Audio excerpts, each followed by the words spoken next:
right. I'm very pleased to welcome Rod Perry from the Eddyville Historical Museum. He is one of the volunteers who kind of helped spearhead the new building project. He'll tell all sorts of stories about his expertise and how he came to be part of that project and process. But we are really excited to have another museum in the county. We actually have 3 historical societies, one in New Sharon, one in Eddyville, and one here, and we're all working together in preserving the history of our great location in Mahaska. So, Eddyville Historical Museum, Rod Perry. Thank you, Margaret. It's a very nice building that you have here. If you can't hear me, tell me to get closer to the microphone. Very nice building you have here. It would be nice to have the same size of building down at ours, down in Eddyville. Wouldn't it? It would be nice. But anyway, very nice building. Let me stand back a little. No.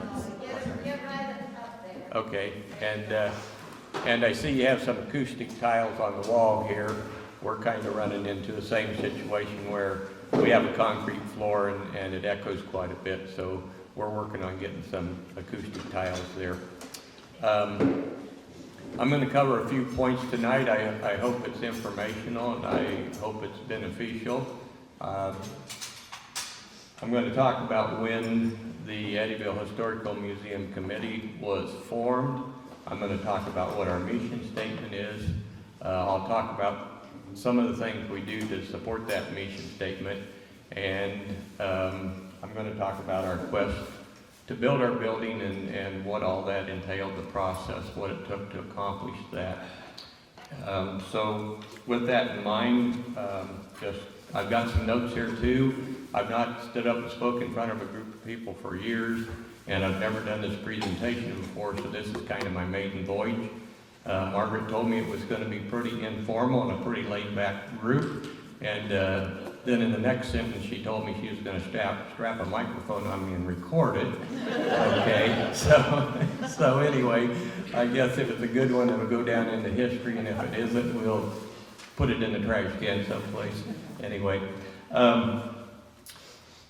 the Eddyville Historical Museum Committee was formed by a small group of dedicated people in 2003. Their mission was to preserve the history of Eddyville and to pass that history on to future generations. It was a pretty simple mission. Preserve the history of Eddyville and pass that on to future generations. They felt that was important. They felt it's important that the youth and anybody in the community know the history of the town, because that's what gives a town identity. That's what gives a community identity, or that's the way we felt, or they felt, I should say. I didn't join and become a member until 2016, and we'll talk about that a little bit later. What some of the things we did was to support our mission. One of the first things the committee did was they established a youth education committee, and then they quickly partnered with the Eddyville school system and talked to them about being able to get students out of the classroom and outdoors, like in the town of Eddyville, and to do some things so that they would have a hands-on experience with the history of Eddyville. Okay. So some of the things that they've done over the years, they have something called a cemetery walk, where they have the students come to the cemetery. They look at Civil War veterans memorials or tombstones. They talk about the Civil War and how it affected Eddyville. They go to the graves of World War I veterans, World War II veterans, and there again, they talk about how significant that war was and how it affected Eddyville and how many men and women went, to contribute to the cause of the World War. Some other things that they have done over the years, we have a log cabin in the city park. I believe that it was built somewhere around 1863. And so they take the kids down there. Some of the committee members dress in the clothing of the day, the dresses, and some of the pioneer clothing of that day. And they talk to the kids, about the log cabin, how it was built. And, you can imagine that kids are amazed that, okay, there's no electricity. They had kerosene lanterns. There's no running water, and also here's this little 500, 600 square foot log cabin, and somebody raised their family in this log cabin, So you can imagine, especially kids today that have always had computers, always had TV, always had cell phones, this is an eye-opening experience for them. My Uncle Phil, which is sitting over there, anyway, the young guy sitting over there. While I'm here, this is my Uncle Phil Bonnet and his wife Linda Bonnet. She was Linda Perry before she was Linda Bonnet, and she's my aunt on my father's side of the family. They're instrumental with the education committee, and I believe he brought in a tree trunk one day, and they got a buck saw down there, and had some of the kids take a hand at cutting this log in half with the buck saw. So I think that day some of the kids had a pretty eye-opening experience of how difficult it was to be a settler and come to this country, this area, Iowa and Eddyville, and be able to survive, the winters and things like that. And so we tried to instill in them that this was a pretty rough existence back in the late 1800s, okay? Another thing we do is we have what I call adult education seminars. We try to hold 8 or 9 of those a year, usually during the warm months out of the year. And anybody can attend, but it's kind of more focused towards the adults. We found that a lot of people are interested in the coal mining heritage and history of the area. So we recently had a lady come from the Buxton area. She's collected a lot of artifacts up in that area, just out walking in some cases. But she talked about the Buxton community and the coal mining community and what it was like, and the citizens and all that. And I'm sure that some of you know about the history of Buxton or have heard about the history of Buxton. There were white people and they were black people, and they kind of worked together and mined together, and for the most part got along, I guess, anyway. We had another gentleman come, and he put on a seminar or talk about the Lost Creek mine. I wasn't there that night, so I don't know a lot of the details, but like I said, people are interested in the mining history and heritage of the community. And then most recently, we had a gentleman come from Cargill and talked about the history of Cargill, what they're doing now, and the future of Cargill, the size of the company, the products they make now, what some of the products are that they hope they can make in the future. And that's what we call recent history, because it's all happened within the last 40 years. It didn't happen in the late 1800s or the early 1900s. Anyway, and the last piece to the puzzle would be the museum and newspaper clippings and artifacts that we have on display in the museum, or you can read. We have a lot of school history, the different class photos, like the class of 1948 or the class of 1969. People like to come in and they like to look at that stuff and say, well, hey, I was in this class, or I knew so-and-so in this class over here, or my dad was, when did my dad graduate, 1940 or 42? 42, okay. So, I might be able to go back and find his graduation picture there. Okay, so that's kind of a fun thing. People come to the museum and kind of look at some of those things. So that's I guess what we do to support our mission, what we hope to do to continue to support our mission.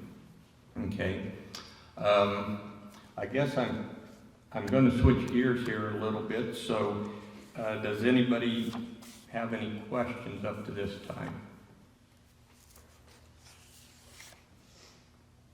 It was the original first paved highway in Iowa. Is it still there? The first paved highway in Iowa is up at the cemetery, and it's a strip of concrete, And I don't know if it was the first paved county highway or the first paved highway. This is first paved country highway. Paved country highway in the state of Iowa. So if you want to go up there and drive that little strip of concrete and say that you have driven on the first country paved highway in Iowa, you could do that. Okay? Take your kids and grandkids up there and have a good time. Any other questions before I shift gears here? Okay. Like I said earlier, my first meeting was in 2016. My dad passed away. My mom and dad both grew up in Eddyville or around the Eddyville area and went to high school there and graduated. So when he passed away, we had some memorial money, and I thought that the best thing to do with that money was to donate it to the Eddyville Historical Museum. As a matter of fact, when my dad went to high school, he and my Aunt Linda used to ride horses to school, didn't you? Mm-hmm.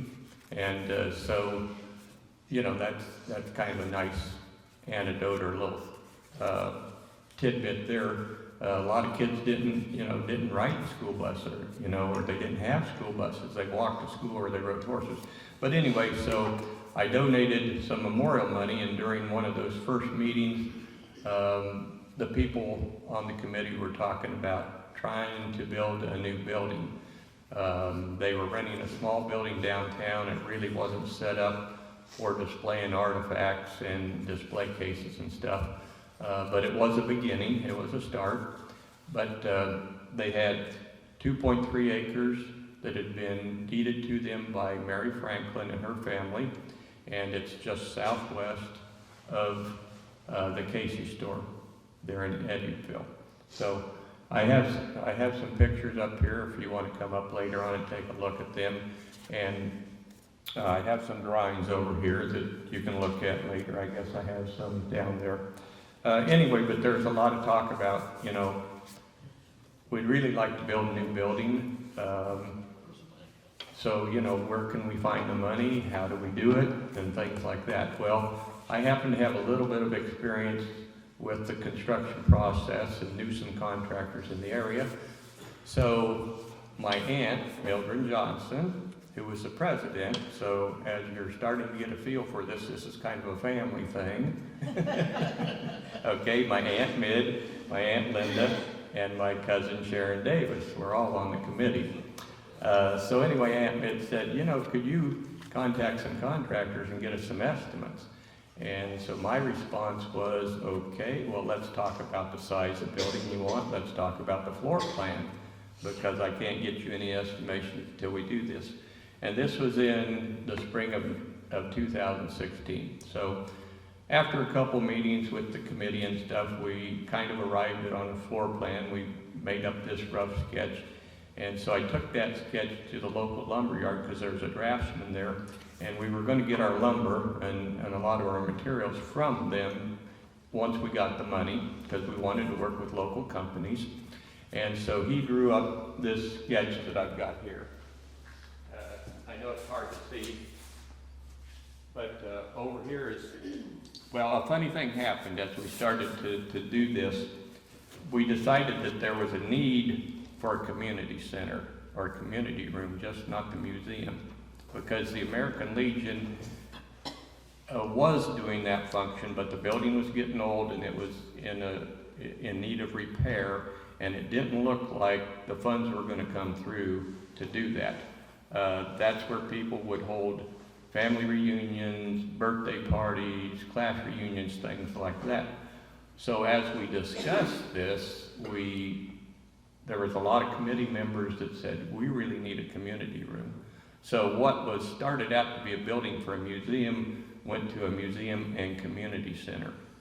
And later on, this would really be a big factor when we started to do some grant applications. Okay, this was a big thing to the community grant foundations that we applied to. Okay, probably maybe even a bigger thing than the museum. But anyway, so we got a 40 by 80 foot building. Half of it is museum, half of it is a community room, and in the middle we have 2 handicap bathrooms, and we have an office because we need to file some documents. We need to file, what our inventory is, where we got certain items, certain artifacts. So you have to have an office building there. So that's ours. It's a 40 by 80 building.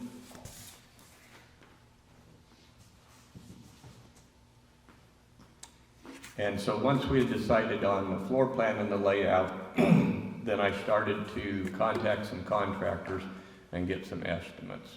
Okay? So this is now getting into late 2016. But we've got the building, the floor plan, we've got estimates. Okay? Now the thing was we had to identify where we were going to get the money. Okay, where were going to be our sources of revenue? We had the land, which was a good thing. We wouldn't have to pay for land. We had some seed money, I think about $35,000 seed money, okay, that we could start out with. And so we said, okay, maybe the first place you go to ask for donations is probably your membership, okay? The second place is businesses or corporations that are in the area. And Eddyville has some of those. And then the third place is probably these community, what I want to call them, community grant foundations. Okay, like Mahaska County Community Foundation, Oskaloosa County Community Foundation, grant foundations like that. And so what we did, the next step was we said, okay, how are we going to notify these people? How are we going to get them all together and everything? So we decided to put on a presentation. We decided we would tell them, we would invite them to come in and we'd tell them who we are, what we did, what we think we've accomplished up to this point, and why it was important that we had a new building to accomplish what we wanted to in the future. Okay? So we sent out letters, we invited people from certain businesses, we invited all of our members. Hindsight 2020, we did not invite those people from the community grant foundations, and we should have done that. Okay, we hadn't yet quite identified those people, but we should have done that. Anyway, we had our meeting, and I would say we didn't really have a real good turnout. We had about 3 businesses. People from 3 businesses showed up. We had about a handful of members, maybe 5, 6 people showed up. The important thing is that the people that showed up were interested in our cause and interested in helping us. Okay, that was the important thing. So, where we were at that point was we had the floor plan, we had the estimation of cost, we had made some vital contacts. We talked to the president of Elliott Oil, and he was receptive to what we were doing. We had talked to a couple of people that was on the committee at Cargill that grants community funding, and we had talked to the head of manufacturing at Ajinomoto, and he was receptive to what we were wanting to do. Okay, so towards the end of 2017 and spring of 2018, we got busy and started making some grant applications. We had to identify those foundations and what their process is and when they grant money. So none of us had any experience writing grants before. Okay, so Rod raised his hand and said, "Okay, I'll give it a shot." Okay, and so lo and behold, one of the first grant applications we filled out to the Ottumwa Regional Legacy Foundation, they gave us $12,500. And I'm going, wow, this is kind of nice, Anyway, and then Elliott Oil signed a pledge letter. Let me back up a little bit here. And towards the end of 2017, after these people had come to the meeting, you have to stay in touch with them, okay? You don't have to bug them, but you have to stay in touch with them.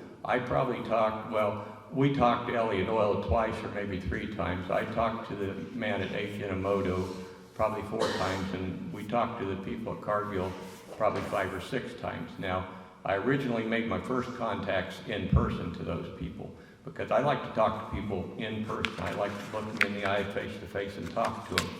And because you can get a real feel for somebody and their level of interest. You have to talk to those people and find out what their process is as far as granting money or donations to your cause.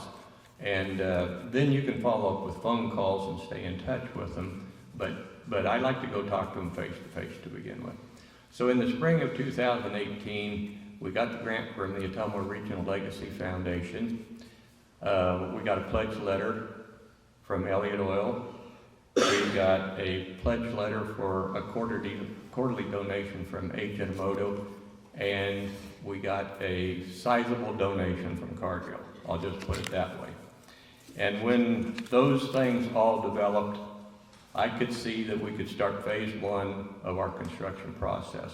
I broke the construction process down into 3 phases because then I thought that people could see it better than just the whole project anyway.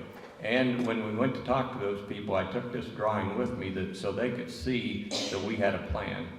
And so we started phase 1, which was to do dirt work, was to do the foundation, and to build the outside of the building. And so in the spring of 2018, we broke ground.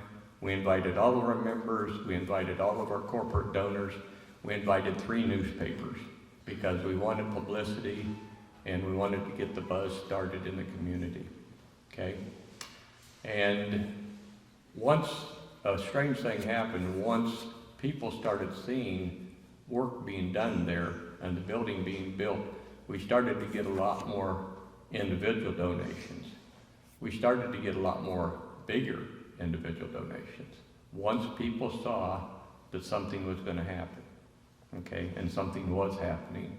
And I remember early on, well, probably in 2017 or something, I went to the city of Eddyville and I wanted to know about the utilities on the ground and the, what do I want to say, the sewer system, wastewater system, not wastewater, but runoff system and stuff like that. And I remember I went in and there was some of the city workers sitting around there, and I introduced myself, and you know, I'm Rod Perry, I'm a volunteer for the Eddyville Historical Museum. I want to know about the lot down there and stuff because, you know, we're going to build a museum, you know. And I remember one of the guys said, oh yeah, he said, they've been talking about building a museum there for years, you know. And anyway, he shouldn't have said that to me, because when he said that to me, I said, I'm going to get that sucker built, and I'm going to prove him wrong. Okay. And so anyway, we broke ground. I won't bore you anymore. We broke ground in 2016. We finished the building in early summer. Hang on a minute. Early summer 2019. We started in 2017 and finished it in 2019. Okay? And we would have had our open house in 2020 if it hadn't been for COVID. Okay? And so we had our open house in the spring. And so I guess that's kind of the story of how we got it done anyway. So does anybody have any questions? You're obviously not in floodplain. No. When you say Eddyville, you think of floods. Right. Well, what happened, this is how I understand it happened. Okay, after some flooding, well, obviously, they had a flood in 1954, because that's the year I was born. I remember that. My parents told me that. And I think the other one in 47 or 49? In 47. Okay. 3 times in 47. Yeah. Okay. And it went all the way out to the highway, or east? It went as far as the railroad tracks in Eddyville. Oh, okay. And it didn't get to the highway. Because then they had a railroad track at that time that actually ran through town before you would get east to the highway, yeah. So yeah. I remember flood of I don't remember flood of 1954. My parents told me about the flood of 1954. But my mom always told me, I asked her how I was born, and my mom always told me that they found me floating down the river in a basket. So, and I believed that for a long time. Well, I was kind of unique. Everybody else came the regular way. That's how Moses got going. Is that how he got going? Okay. So anyway, well, what the deal is with the floodplain is, over the years, Eddyville has, the Corps of Engineers built a levee up, and Eddyville got a third water pump. So it's my understanding now that I don't know if there's anything that's considered floodplain there, because they have the pumps. Yeah. So, But we're above the floodplain that would have been in effect from 47 on to now. okay, We would have been above it. yeah. Well, they keep taking all that water down in Louisiana, so, yeah. So, I guess I don't mean to bore you. Does anybody have any questions? Other questions? Yes, sir. Yeah, what are you gonna do for perpetual upkeep of the museum? I know you got the money from the grant here, the grant there, Mhm. you gotta have some kind of investment, or something to draw from, like we do here, otherwise you're gonna run out. That, Because 100 acres won't support the place in 25 or 30 years. What kind of a plan do you have set up for perpetual funding? You got some states or? and that's a good question, yeah. What we are going to do at the present time is, and these are small things, but we hope that it will grow. We have bingo every month. That makes enough to pay for our utilities. We hope to have some events now that we have the extra ground. Okay, we hope to have events and, maybe car shows, maybe antique tractor shows, maybe frontier days, maybe some things like that. We hope to have some events that are different than other events they have in other towns and other places. We're just not quite sure what those will be yet. I think when it comes to car shows, those car people will go someplace every weekend, so that's probably a viable thing, and we'll charge them a fee, and then have best in show and some things like that.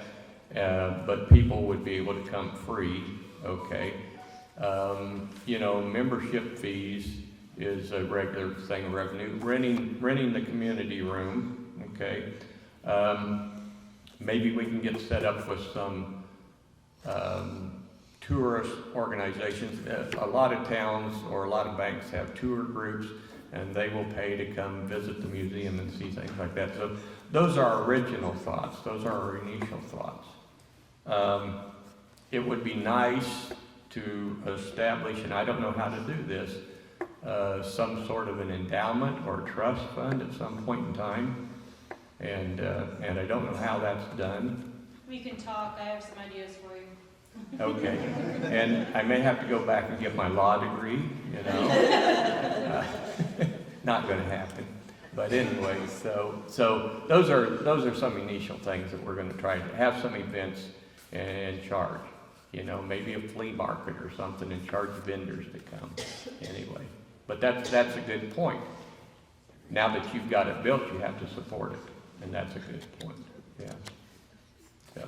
Is the museum then done, or are there any other projects? No, the museum is done until I decide we need to build on. And That's coming. and then we will start the grant application process again. Yeah. So Yes. what, Is there a charge for going in the museum and that? No, there's no charge. We have some regular hours on Wednesday and Saturdays. You might want to call ahead. We are open most Wednesday afternoons, correct? And Saturday mornings. Okay. During the spring and clear through until November.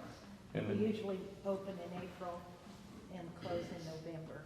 But you can still come in and look at things if you Mhm. call and just make an appointment.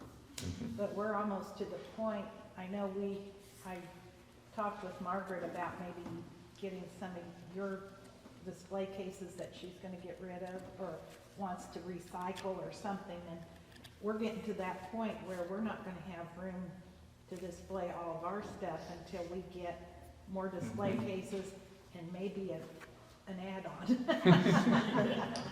Yes. Because people have a lot of stuff they want to, I got stuff in my yard. folks need to go to the museum. The people brought down. It's kind of the old adage, I guess, where, you know, you build a 40 by 72 foot pole barn to put stuff in, and, you know, a week after you build it, you realize you need more room, you know.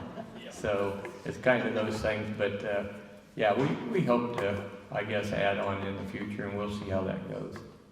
Now that you're open, how's the community responded? What are you hoping to do further-wise with marketing, or do you feel like the community's been really welcoming to have you open?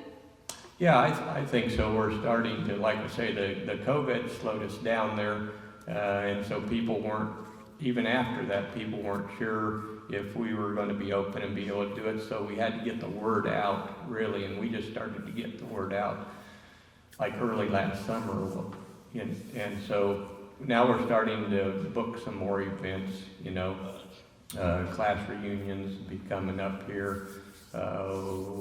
We had a couple members that put on a Valentine's dinner, and 14 couples, you know, were invited, or not invited, actually could make an appointment and stuff, so that's a little bit of revenue there. But yeah, we're starting to get more.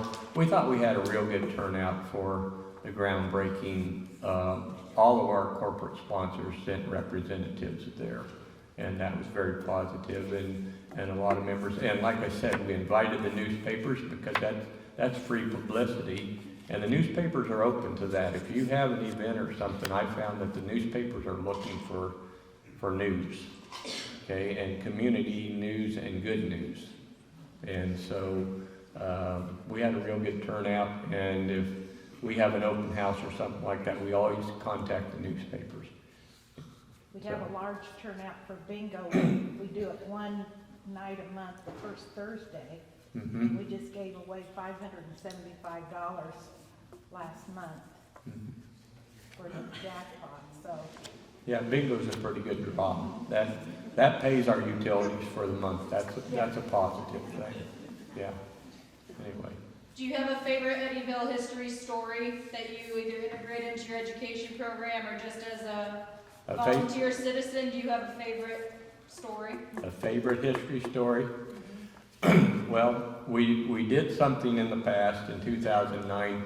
It was, Linda was mostly involved in this. She was involved in this, and I'll tell it the best I can if you want to throw something in. Anyway, some of the kids in the high school, we have what we call a Eddyville Walk, and we have a lot of older homes, historic homes that were built in the late 1900s, late 1800s, early 1900s, and each student took a certain house, studied the history of the house and who owned the house, and then they dressed up in clothing of the time, and they stood in front of the house, and we invited the public to do a walk around of these historic homes, and that particular student would give the history of that home. And did they pretend to be the owner too, or just give the history? No, they pretended that they were the residents that lived in that house. They were the resident that lived in that house and gave some of the history. And from that, they were invited to the Georgia Educational Conference in Atlanta, Georgia, to give their presentation. Okay, and so we thought, we're very proud of that. We're very proud of that accomplishment. We also have an interesting book. I'll tell you about that. It's Old Tales of Eddyville. Okay, and the book can be purchased. If we have a big run on them, we'll have to order some more. But it talks about certain stories and old tales of Eddyville. One in particular is that these fellows went out. These 2 or 3 fellows went out to San Francisco during the gold rush, and they staked a claim, and it had gold, okay, and they ended up selling their claim, and each one of them got like $40,000 a piece. Okay, we're talking back in the late 1800s, $40,000. Anyway, they were coming back to Eddyville and headed for probably the Ottumwa area or in that area. Well, they got to drinking and gambling one night. The 3 of them themselves. You know, supposed to be friends, or, you know, but they were on the west side of the river and got to drinking and gambling. And this one guy was winning all the money, and the other two guys decided that he was cheating. Okay, so this is kind of a tragic story, really. So they ended up killing the guy, okay, and burying him. Okay, well, first off they tried to burn the body, and that didn't work, so they buried him. Okay, so anyway, buried him over there. Well, okay, several years later, the Eddyville newspaper got this letter from this lady who was a guardian for this other gentleman, and he had passed away, okay, out in, I don't know, out east someplace, but he had passed away, and he had wrote this letter, and in that letter, he had described that they had killed this individual, and he had sent money with it, given her money, and said, please try to find this individual and give him a Christian burial, okay? And this is something that worked on that guy's mind for a long, long time, and the lady who was taking care of him said that basically he just went mad towards the end because of the guilt, and he couldn't take it. So, not a happy story, I'm sorry, I don't. But there's a lot of interesting stories in that book called Tales of Eddyville. So, you know, you might want to come down and look at that sometime at the museum. So, well, thank you very much for having me here tonight. I hope you've enjoyed my presentation. I've enjoyed it. Thank you very much.